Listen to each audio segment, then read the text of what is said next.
Good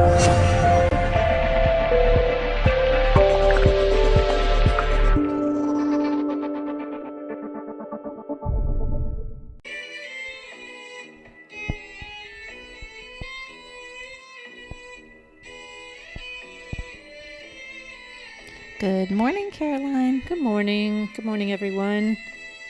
How are you doing today? I'm good. How about you? I'm doing great. Today, This is already... It's February the 12th, and it's episode 18. Yeah. That's right. We're on a roll. That's right. And it feels weird because it's like we're already in the middle of February. February goes fast, right? Yeah. Well, everything seems to be going fast, but... But I'm glad. I don't know. I want this month to finish, then March, and I'm ready for the summer already. Are you really? I am. I'm ready for cold weather. I feel like we didn't have much cold weather. Although today it's cold. Yeah, that's true. But the past couple of days, it's been nice. I like the cold weather. I like the clothes better in the winter time. Oh, okay. You don't like winter clothes? No, I like it. It's fine. I like cold weather, but it's sunny. I don't like cold weather and it's dark and gray. Dark. Yeah. So I do like that. So what's been going on with you? How are you doing? Been pretty good. Went to Avenues the other day for the first time in a while. Oh, wow. Did you? And how was it? I haven't been to the Avenues in forever. Yeah. I don't know. People out there would definitely not know what the Avenues is, but it's a huge mall in Kuwait that one of the big families, I guess, was in charge of basically populating it with all of these stores. So it's like, and it has different sections. You went a long time ago before it became so sprawling, right? I mean, you've been, but you don't frequent I don't think I've been to the Avenues now in probably a year. Really? It's probably been a year. I think the last time I went to the Avenues when my mom came to visit. Man, once you have little kids, That's true. I used to go to the Avenues quite a bit, but the things I've seen online and the places that they've opened in the Avenues, I haven't seen them. Yeah, but they have a lot of, when your kids get to be a little bit bigger. Yeah. They have some really cool places for kids, like Kidsania. Oh, yeah, definitely. With the little shopping grocery store. And all of the different career type things the kids get to play. Thing, they get to ride on little fire trucks. This is all inside of the mall. And they even have the one area, it's the little winter area where it's like they have snow and skiing. Yes. It's for little kids. So. That's in Barui. Yeah. It's in Barui. There are so many stores. Like Avenues is got a section that they started off with that is like the more traditional stores, and it has like IKEA at one end, and then it has like Marks & Spencer, H&M, Zara, Gap. But then gradually over time they've added on a section and a section. So then they started with the Prestige, and it has all Gucci and Louis Vuitton and Dior, all of the big names, Max Mara, like all, big, they had Harry Winston and Tiffany's, and then they have the old souk area. That's my favorite section. Which is all the traditional, and it's built like my favorite, an old souk. Yeah. And in the middle of the Avenues is like, it's open, like skylights, and they have like palm trees, date palm trees.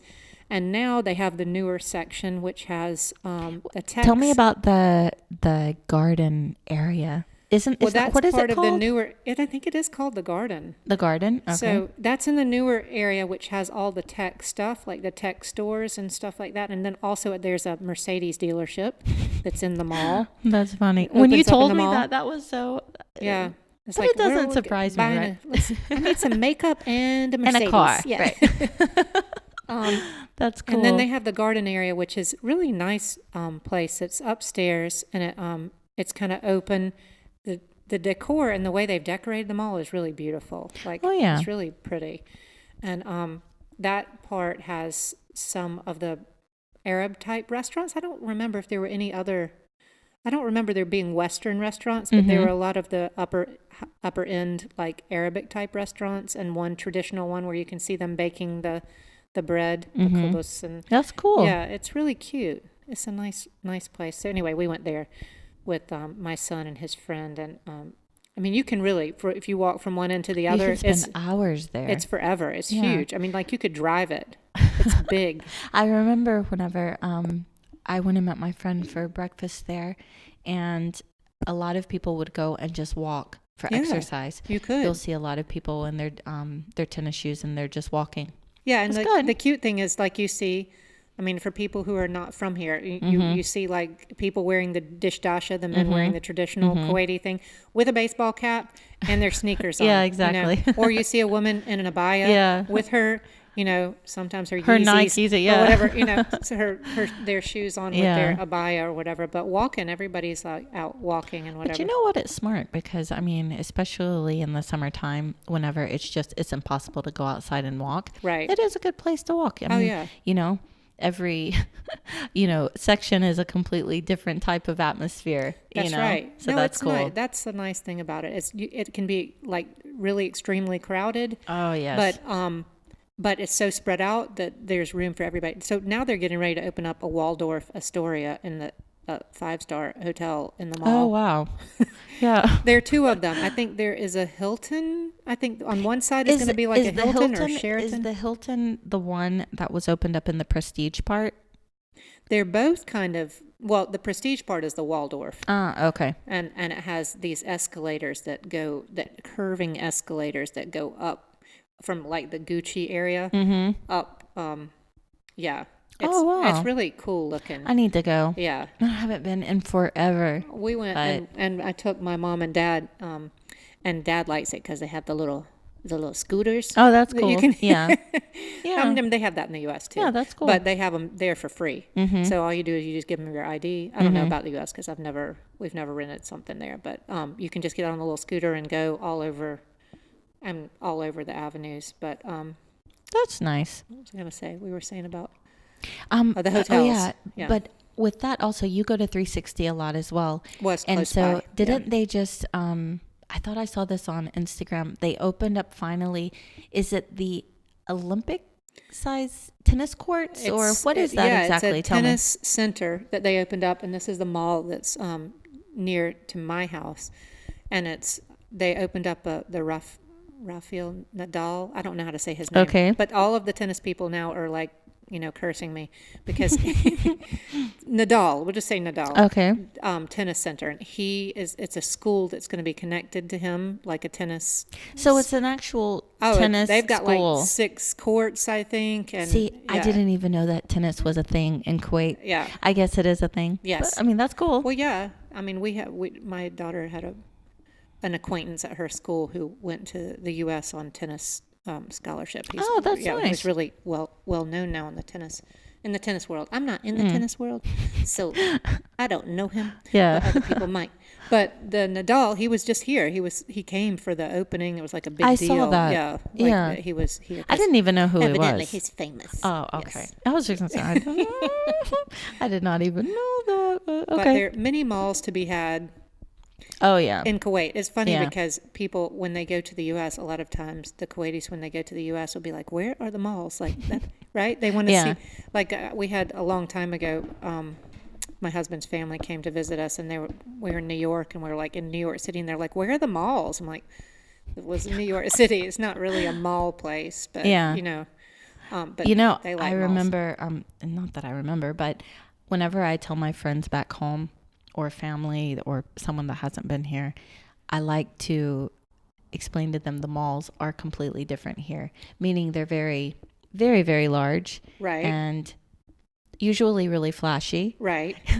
Very high end. Well, they have high end and low end. Yeah. Like if you go into the older parts of Kuwait where they're not as, you know, posh. They have the cheaper stuff. But I like the old souks and things like that here. Yeah. I like that. Me too. I like the smells. I know that sounds bizarre. Of the just like, you know, spices and things like that in the different areas. I like that. Well, I do too. I like going to the and my dad was just saying to me that he likes to go to the old souk and go see all the. We were just down there not long ago, and you know, you can go down and get all the different kind of dates, and you can sample everything. Everybody's like, "Come try this, try this, try this." All of the different. What were they giving us? Which reminds me, I need some dates. Yeah. Oh yeah. You could pop over to 360 because they have a bunch of them there. Okay. But that's cool. That's very cool. What's been going on with you? Anything? Just work and the usual as always, you know. And now I'm thinking about the avenues. I need to go see it. Yeah, you do. I mean, you could take the kids, and they have all those little cars and stuff that you can put the kids in to push them around. Yeah, if they will sit still in them. My kids always sat in them for like a good 2-3 minutes, and then you're stuck with it if they don't want to ride in it anymore. And then it becomes something to put your bags in if you buy anything. Well, last time we talked about different health remedies, things that we do, just the usual things that we do, and talking about health in general. And we received an email.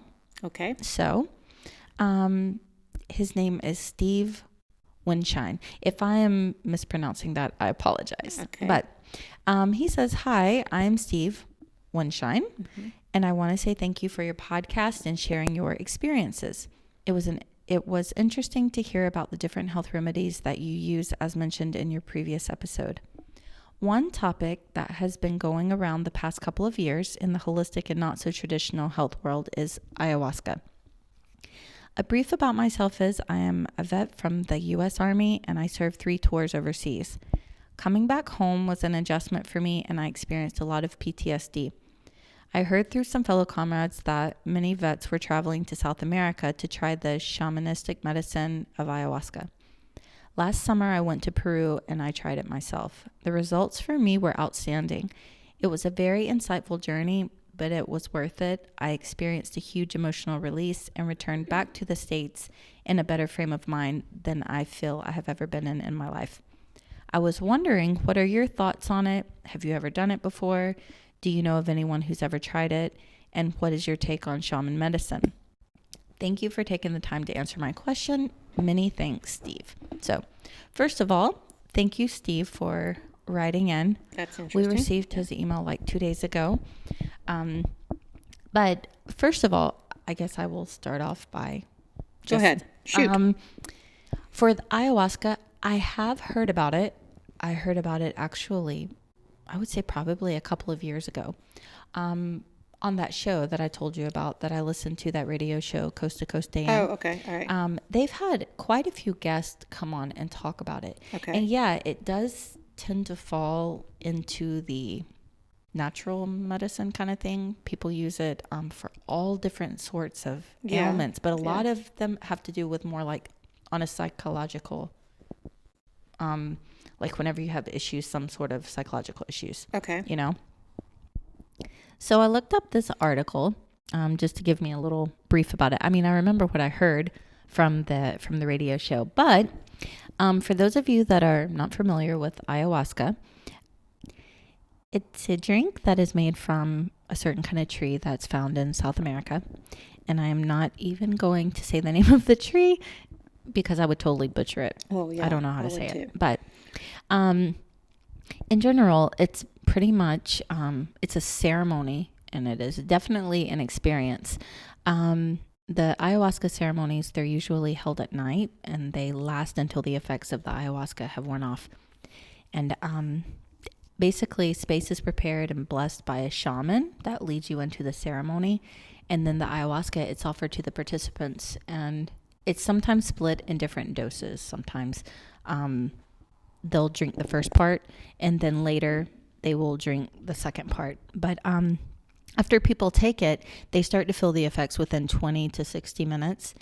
And the effects are dose dependent, and the trip can last, it's pretty much a trip. It's a trip. It can last 2 to 6 hours. Now, I mean, when you read about it, it sounds a bit disturbing. It does. I mean, it does not sound something that's very pleasurable, no. Right?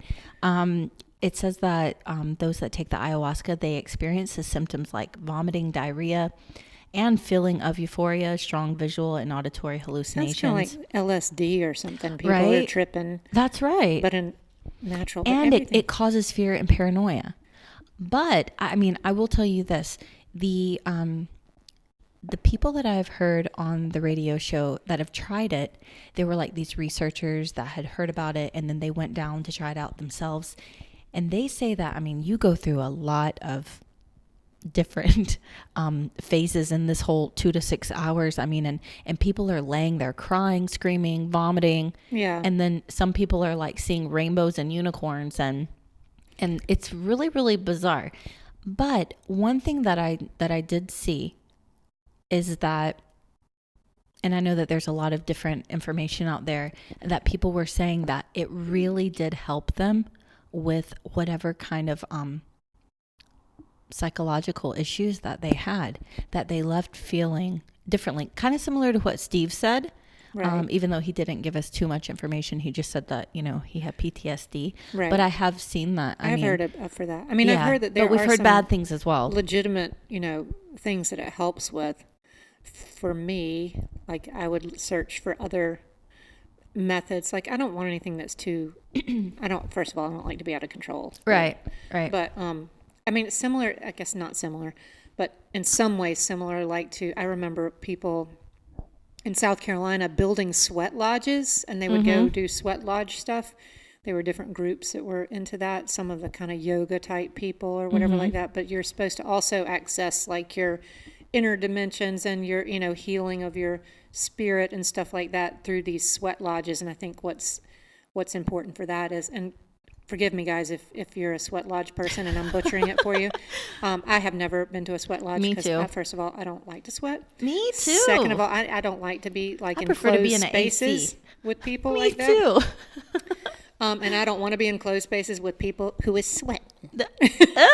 Right, I know. But anyway, it's like a dome-shaped place that they build, and I think it's very close quarters because they heat it up and they put steam and they put, you know, and people go in there and sweat, and then they try to, it's purification of the body or whatever. But there are no, as far as I know, I mean, of course, there probably are some places where they use some sort of herbs or, you know, some sort of trance-inducing kind of thing. But mostly what I hear of, it's just natural. Like you're sweating and you're trying to go inward and do that on your own without any kind of chemical assistance. But yeah, that neither one of those things would be something that I would. Yeah, me too. I would do. No, I find it interesting listening to different people's, you know, their results from it. Yeah. But do you think, talking about the sweat lodge, that's where they got the concept for hot yoga? Yeah, I had thought about that what before. Do you think? Yeah. Do you think that somehow, I mean, yeah, like they maybe took that it could idea be connected. It could be. I don't know. From what I understand with sweat lodges, it goes like that a sweat lodge is something that is connected through all cultures and through, you know, way, way back in time, and probably Native American and then African and then Asian. There's something like ancient connected to it. All different cultures have done similar things where they're, you know, purifying themselves, detoxifying themselves with the heat and the whatever. But well, the thing works that I for found, the article that I got the information from was Healthline, for anybody that wants to go and look it up. But we did see some disturbing things about it as well. Yeah. It says that, I mean, with Steve asking about it, it says that it may improve psychological well-being.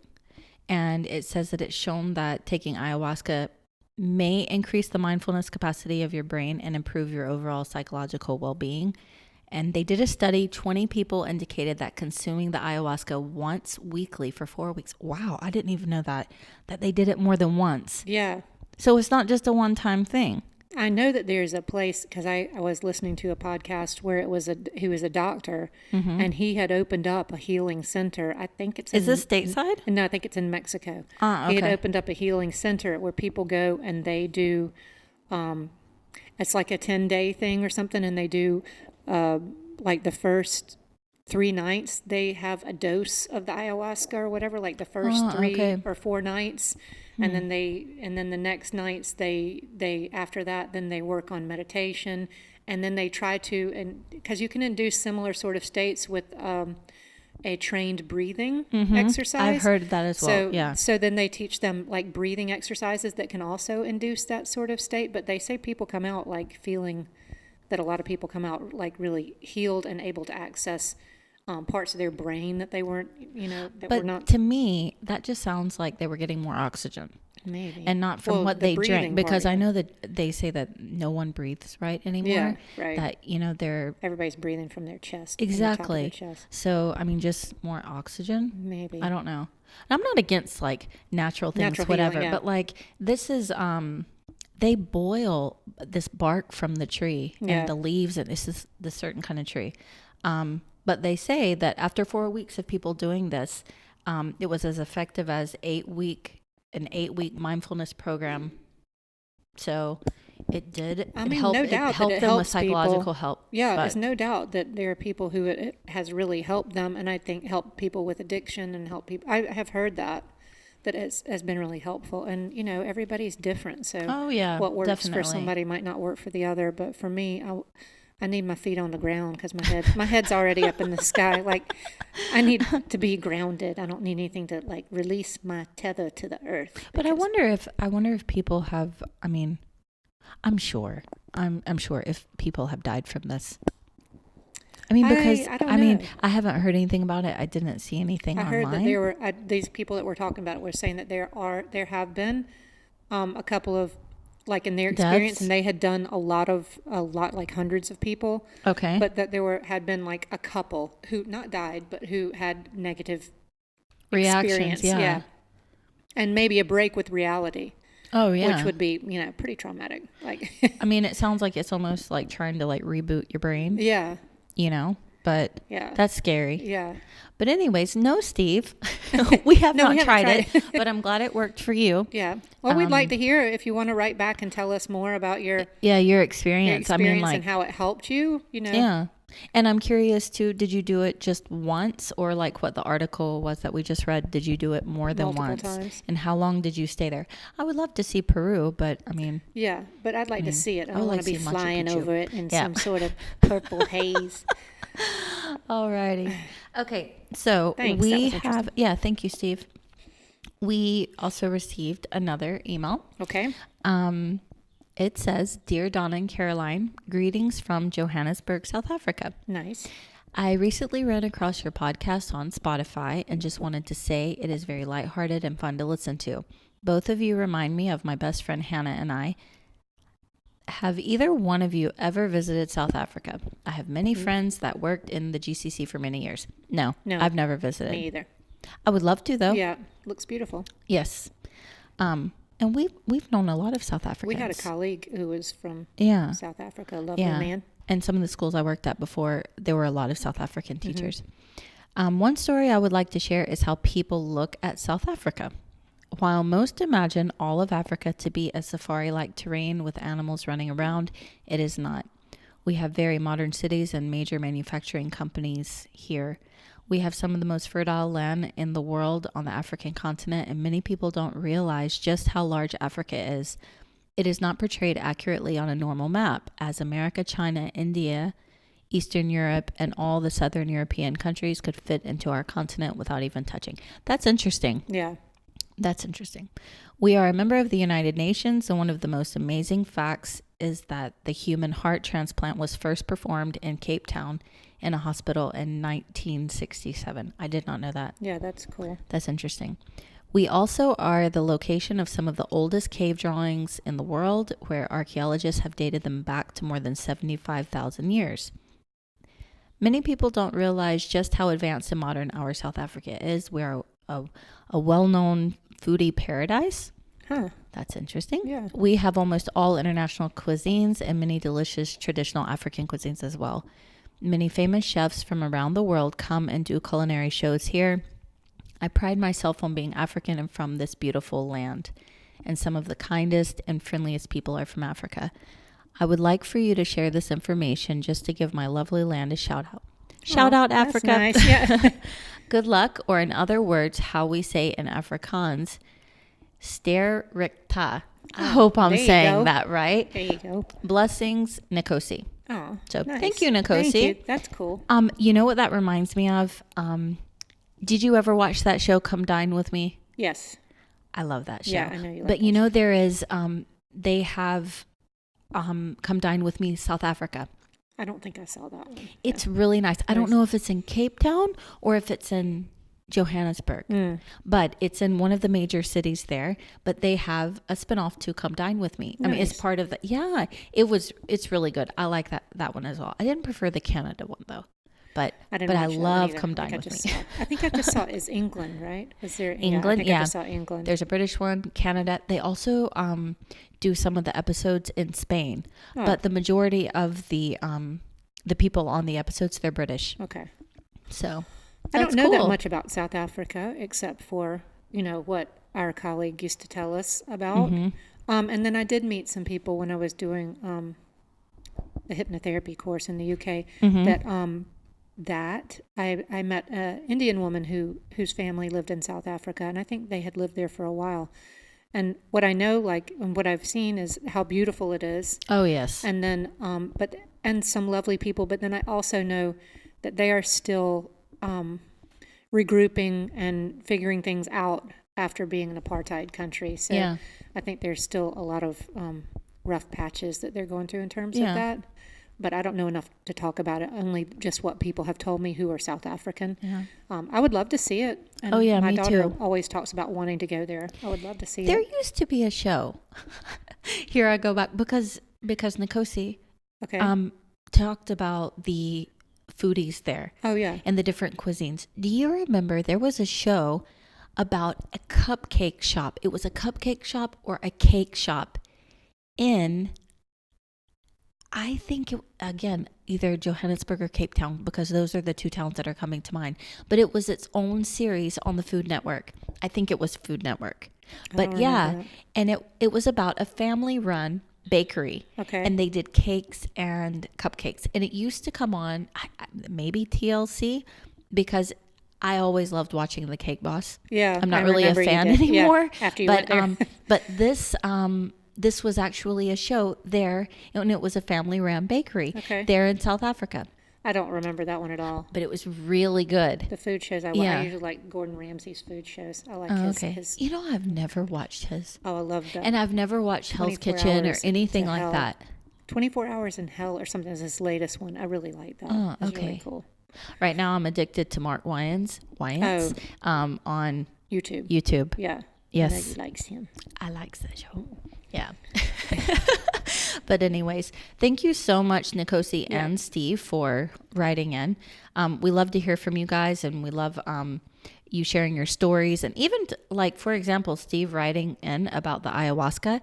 That's a really interesting topic. If you have ever did that or done some kind of natural healing or something, please write in and tell us about it. We'd love to hear about it. Definitely interesting. So I did want to say, like, on a piggyback to, did you say her name's Nikosi? Nikosi. Onto her thing about South Africa being a foodie country. I think Kuwait is making a mark as being a foodie destination. Because even like we were talking, my husband was saying something about, he just came back from Qatar, and he was saying, really, you know, and we're getting ready to travel to Oman. We were talking about restaurants and stuff like that. And he was like, really, there's none of the GCC countries have restaurants like Kuwait does. And I'm like, but Dubai, you know, everybody knows Dubai. And he's like, he said, even Dubai, like they don't have, like they have some nice restaurants, but not like people come to Kuwait from all of the other GCC countries to see. And we're small. I mean, we're small. But it's funny that you say that, because my husband said the exact same thing. Must be a Kuwaiti thing. Oh, yes. The exact same thing, because he told me, I remember it was my friend's birthday, and I was searching on Talabat, this application that has all of the restaurants and things like that, and you can switch in between countries. And I wanted to send her a cake, and she's in Oman. Right. And I remember there was one bakery available to send a cake. And I remember I was telling my husband, there's just one bakery available on the application. Not saying there is only one bakery there in Oman. Right. Okay, there's a lot. Yeah. But my husband was like, whatever you do not compare other countries to Kuwait. He said, when it comes to like food and things like that. Yeah. And it's funny because he even said the exact same thing as your husband. He said, even Dubai, you would expect, because Dubai has the place to be. It has a lot. I mean, and they have, any and everything. But when it comes to food in Kuwait, it's happening. Yeah. And let's be honest, it is happening. And the Kuwaitis, there are a lot of them who've gone off to culinary schools in France and the U.S. and, you know, wherever, all over the place. And probably some just locally trained too, that who come back or who, you know, make these like really inventive kind of creative places. Oh yeah, definitely. And they tend to be the restaurants and the places that stay open the longest because they sometimes meld them, you know, with maybe a Western type food, but with a Kuwaiti twist to it or something like that. And like, how many coffee shops do we have? We already talked about the coffee shops in the beginning. Well, you know what it reminds me of? If you think about it, if you think about this, in the States, for example, Mexican food. Yeah. Mexican food, what we get in the States, the majority of the places it's Tex-Mex. Tex-Mex, yeah. And it is really not what they eat in Mexico. Right. It's Americanized. Right. So in a sense, if you take that idea and That's they take ideas doing. here and they make it more Arabicized, Kuwaitized. Yeah. But yeah, I'm sorry. Let me just say we have the best food here. Yeah, we do. I mean, yeah, we do. I mean, I think so. And it's more and more convenient for people just to order. Like, you can order from, I mean, I'm sure you can in the U.S. too, but like buckets of seafood, like seafood type restaurants to deliver. You can like order the rolled ice cream type. Well, let's share what you just ordered and what did we just eat. Oh, I don't even know what do you call that? So Caroline just ordered right before we started this episode. She ordered from one of the applications, Deliveroo. Which is a British delivering company. Yeah. This sweets shop called Rich. And how do you say the name of those little puffs? Is it like profiteroles? Yeah, that sounds right. And it's the little pastry puffs filled with filling. And they were delicious. They're really good. But absolutely delicious. But some of them, but then they take like, now I don't know because it's not, I think it's French. I assume it's French, right? Yeah. Profiteroles. But don't they normally put them on the tall cone? They can put them on that decoration and they're just like, kind of like eclairs, right? With just like the filling inside. But like a little puff ball. These they've made, you know, with all the different kinds. And one of them is like a kind of a Kuwaiti style dish, you know, with the pistachio, with the shaved, that was delicious. The crust or whatever, like the, what do you call it? Pastry. Yeah. Like the little shaved bits of pastry on it, on top or whatever. There was a caramel one. That one was really nice. The other one, what did that have? Kind of like a candied pecan on top? Yep. Was it, or was right? It, yeah, caramel. Yeah, I don't know. That was not the caramel. The caramel one had almost like it was like little shavings of like caramel, like the hard. Yeah, hard, like a candy. Like candied, yeah. And then they do a tiramisu one because those pistachio ones, though, girl, those were yummy. Nice. I like the tiramisu thing. That was delicious as well. Coffee flavor. I took a little piece, and they're long. They're actually really long. I took a little pice, I took a bite, and I was like, okay, just give me the whole thing. It was delicious, and you did get that coffee taste once at the end. That was nice. Do you have any old students who have opened shops and places here in Kuwait? Because they're always. I have heard entrepreneurs here. Oh yeah, I mean, I have a lot of students that have opened salons. Okay, and they also have the I know that I say this wrong, like home service salons. Okay, and even now they have like, you know how people have like the little food trucks? Yes, they will have the little salon trucks. Yeah, and by the way, have you seen that? I just saw them on Instagram. It's called like, oh goodness, Furdtuk. It's FURDTK, and it's like a little, imagine like a little food truck. Okay, but it's inside. It's a little produce. They drive to your house. You go outside and you go inside and choose everything you want. Oh, that's but cool. It's all fruits and veggies. That's cool. Yeah, I messaged them actually on Instagram because I started following them, and I was like, okay, when are y'all going to offer organic? And whoever replied to me was like, hopefully soon. And I was like, okay, but that's cool. If you think about it, if you don't want to order it online, you know, because you're not sure if they're going to choose, you know how we're picky when we choose, but it comes to your house and they open the doors, you get inside, and both of the walls of the van or whatever, it's all the produce and you choose it. That's a good idea. That is cool. That is a very good idea. And they have like a little cane-up machine you can pay right there with your card. Yeah. I'm down. I don't know why I thought That's of brilliant. That. I just saw an old student yesterday, and I was asking him what he was doing, and he was saying he's getting ready to graduate next semester maybe. And I was like, what are you going to do when you graduate? And he said, I'm going to open I don't want to get a job. I want to open like a coffee shop and have this or whatever. And then I started thinking about old students who have done things. And I have one, a girl student who opened, you might have seen him on Instagram, a soap store. So she does all natural soaps. Oh, that's and stuff nice. Like that. That's very nice. And then I have another one who has a coffee shop, of course. And then one of my girls, a few semesters ago, she did the delivery coffees.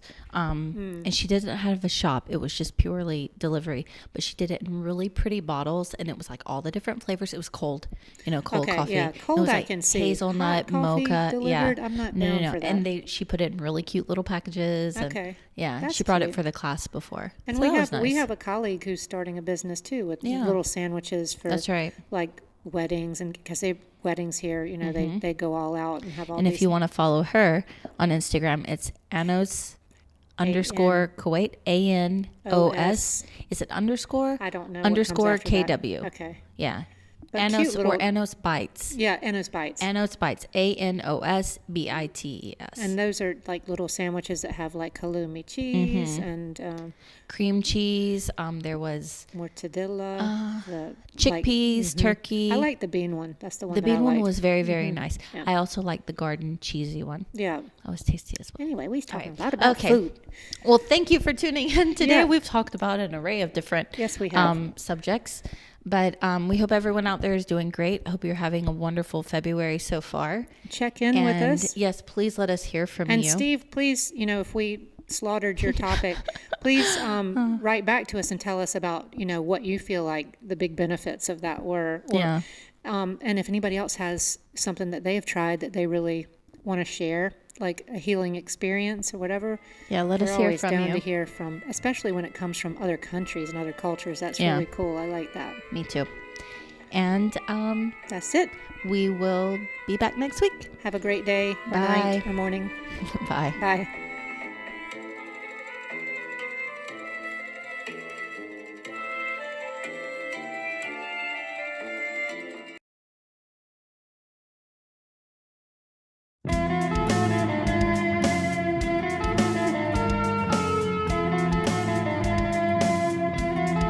Desert Coffee Chats.